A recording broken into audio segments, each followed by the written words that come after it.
کائنات میں صرف ایک ہی چیز ایسی ہے جسے آپ یقینی طور پر بہتر بنا سکتے ہیں، اور وہ چیز آپ خود ہیں۔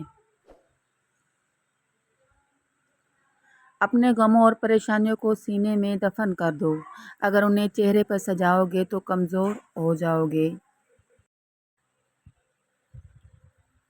زیادہ سمجھدار اور زیادہ بیوقوف میں کوئی فرق نہیں ہوتا، کیونکہ یہ دونوں کسی کی نہیں سنتے۔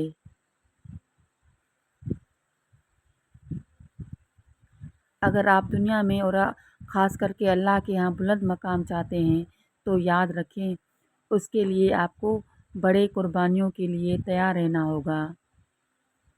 اچھا انسان وہ ہے جس کو ثابت نہ کرنا پڑے کہ میں اچھا ہوں، بلکہ اس کا کردار اس کے اچھے ہونے کی خود گواہی دے۔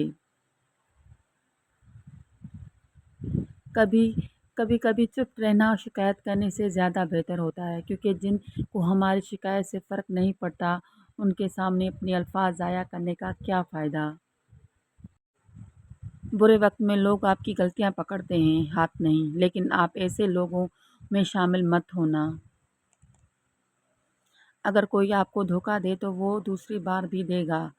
آپ کو ایسے لوگوں سے دور رہنا چاہیے۔ کبھی بھی اگر تمہارا ماضی تم سے ملنے آئے تو اس کے لیے دروازہ بالکل مت کھولنا، کیونکہ اس کے پاس تمہارے لیے نیا کچھ بھی نہیں ہے۔ تعلقات زیادہ گہرے نہ ہوں تو ہی بہتر ہے۔ آئینے سے جتنی زیادہ قریب ہوں گے خامیاں اتنی ہی زیادہ نظر آئیں گی۔ سب سے قریبی لوگوں کا وار سب سے خطرناک ہوتا ہے، کیونکہ وہ کم فاصلے سے کیا جاتا ہے۔ ایک طوائف کے کوٹھے پر چھاپا پڑا۔ طوائف رنگی ہاتھوں جسم فروشی کرتے ہوئے پکڑی گئی۔ تھانے دار سے کہتی ہے کہ مجھ پر الزام کیا ہے؟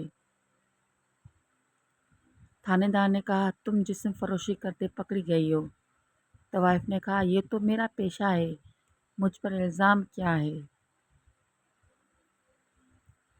بھول جانا ایک اچھی عادت ہے۔ لوگوں کو برے رویے، برے سلوک، پریشانی والی یادیں، مشکل حالات بھول جائیں اور نئے سرے سے نئے عزم سے زندگی شروع کریں۔ اعمال میں معیار کو دیکھا جاتا ہے، مقدار کو نہیں۔ اس لیے دین کا کام بھلے ہی محدود ہو لیکن مضبوط اور مقبول ہو۔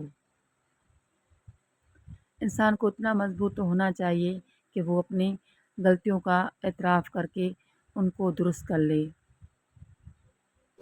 اگر ویڈیو اچھی لگے تو لائک، شیئر، سبسکرائب مائی یوٹیوب چینل اور بیل آئیکن دبانا مت بھولیے گا۔ شکریہ۔